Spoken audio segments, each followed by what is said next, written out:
Welcome to my channel, guys. It's me again, Lala Lulu. Pasensya na kayo sa boses ko, medyo husky na ano ko ng ubo-ubo. So, ayan. Start na tayo sa ating mga pa-cake for this 2024.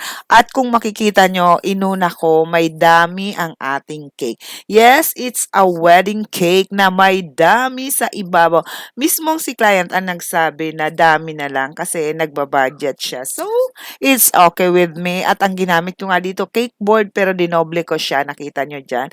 And ito, i-ready na natin ang ating cake. Siyempre, magle-layering tayo at maglalagay tayo ng filling para sa ating cake. Adjust tayo sa height ng ating mga cake. Kaya ayan, at gumamit na ako ng leveler. O, so, ayan mga ka-cakey, kung gusto nyo talagang siguradong pantay ang cake nyo, gumamit kayo ng leveler kasi minsan din natin napagkatiwalaan, lalo kung hindi naman tayo mga fresh, mga professionals. So, ayan.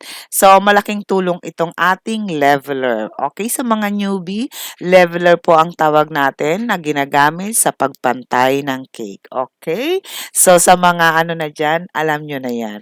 So, ayan, pinapakita ko sa inyo, very important itong leveler na to, especially if ikaw ay beginner pa lang. So, ayan, ito nang susunod na gagawin natin is ang ating whip it frosting. Ganyan ako magbukas ng whip it at papakita ko sa inyo kung paano nga ba mag-ready ng whip it. So, una, ginagamit ko is paddle attachment at bini-breakdown ko muna ang ating whip it kasi paste po ito. So, anong tawag dito? Malagkit. So, i-breakdown muna natin para bago natin tayo maglagay ng liquid or kaya ng yellow. So, ayan, dapat i-liquefy natin ng konti kasi nga paste siya. So, ang ginamit ko is yung paddle attachment para hindi naman mapagod si wire waist at hindi masira. Hindi mapagod. So, ayan na nga. So, ngayon, change na tayo into a paddle attachment. Ay, sorry. Into a wire waist. Ayan. Ang wire waist ang magpapa-bloom or how do you call this? Yung mas dadami bobongga, hindi ko makuha ang term. Yung mas magpapa-bloom, I mean, it's not bloom. Yung, ewan ko, hindi ko basta alam nyo na yun. Yung magdo-double in size ang ating whip it. So, ayan, di nyo nakita. So, naglagay po ako ng yellow. Hindi ko yata na-record. Sorry naman. So, ganun lang. Ang unang gagawin nyo is, i-breakdown nyo yung paste, liquefy nyo ng konti. Pag ganun na siya, at lalagyan nyo ng yellow. Kung ang gamit nyo man is water, dapat very cold water. So, sa 1 kilo, you start from 1/2 cup of cold water to 1 cup of cold water. So, depende yan. So, paunti-unti ang paglagay para hindi mabigla ang inyong whip it. So, ayun.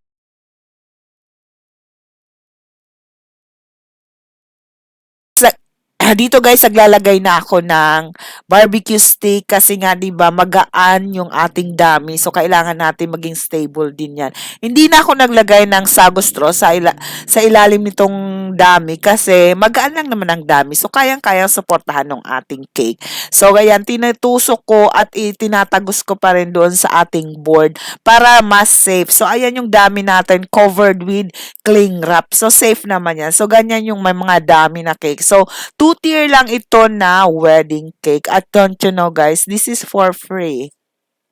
For free nga ba? Let us know. So, ayan guys, mga ka-cake, may tanong ako sa inyo. Which do you prefer? Ang fully paid na cake before the order or babayaran nila during the pick-up? What do you think? Pero kung babayaran nila during the pick-up, ang daming pwedeng mangyari, 'di ba? Mga cancellations, sa mga ganon-ganon, may nagregalo, si may mga ganon. Pero kung bayad naman siya before before the pick-up or before the due time, okay lang ba sa inyo? So, masasabi ko dito talaga sa cake is, this is a free cake for today.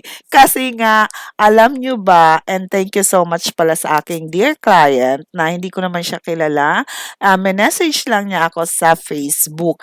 Eto, December pa niya in-order. Actually, 'pag mga wedding cake, 'di ba, 'pag ano, dapat matagal pa. Pero siya, December niya ako in-order and after na nag-usap kami kung magkano, kung anong design, and then finully paid niya. So, wala pang Christmas, fully paid na 'to. So, ayan, kaya ngayon free na siya. O, 'di ba ang sakit? 'Di ba minsan nakakaano din na 'pag di-deliver mo ng cake, wala ka ng kukuning bayad, o 'di ba? Kaya for free na siya, pero hindi. Advance na, of course, na-advance na. Pero para sa akin, mas okay yung deposit muna kayo ng 50% and then 'pag i-de-deliver na ang cake or pick up ng cake, saka niyo ibibigay yung balance na 50%, at least sa kakasipag gawin. But anyway, 'wag nating tatamarin tayong gawin, kesyo bayad na. Ito ay for story lang, pero ito'y nangyayari talaga lalo na sa akin kasi mostly, and thank you so much Lord, lahat ng aking cake is advance payment. Bihira nga ako magpa-order, pero 'pag nag-order naman sila at 'pag nagsabi, talagang fully paid na.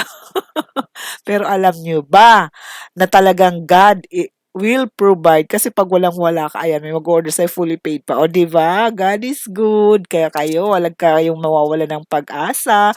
Kung nga kahit walang order, okay lang. O, 'di ba? So, ayan na nga, balik tayo dito sa ating cake. Pinapakinas. Oh, dami pa ba ang nasa taas? Hindi na halata. Ayan, madaldal ang lola nyo kahit paus-paus. Ewan ko ba, bakit paus ako? Hindi ko maintindihan.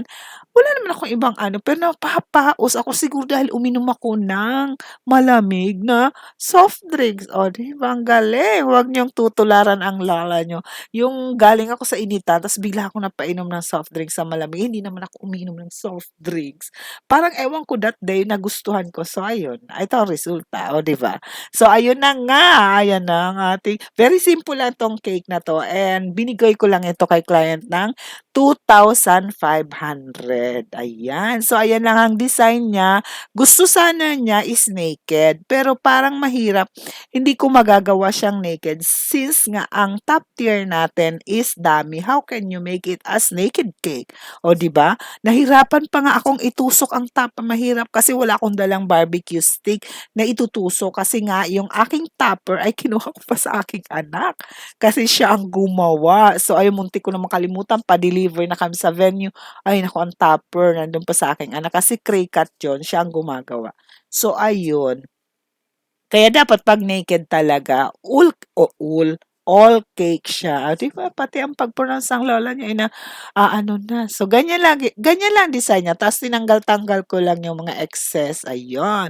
Tapos naglagay lang ako nitong mga fake flowers, gano'n lang kasimple guys. 'Di ba? Para sa akin napaka-elegante.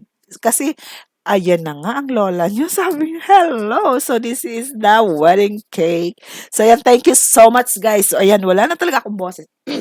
Thank you so much guys sa pag-support nyo palagi. God bless. Mwah! So ayan, papunta na tayo ngayon sa venue. Asa na? Ay, may cupcakes pala tong kasama at ayan yung mga boxes na in-order ko sa SJG. At nandito na agad-agad tayo sa venue sa YMCA Makati. Ayan, tinulungan na ako. Thank you, Sir Jeff. Si Sir Jeff yung talagang nag-aano ng mga ganito sa wedding. Sila yung caterer. Ayun. O, diba? Ang cute naman ng lalagyan nila. So, ayan, ang cute. O, ayan, papapasa at dumaan tayo. Kasi kaharap nito ay simbahan. Maraming maraming salamat, Lord. Thank you sa inyong lahat. God bless and see you again. Bye-bye!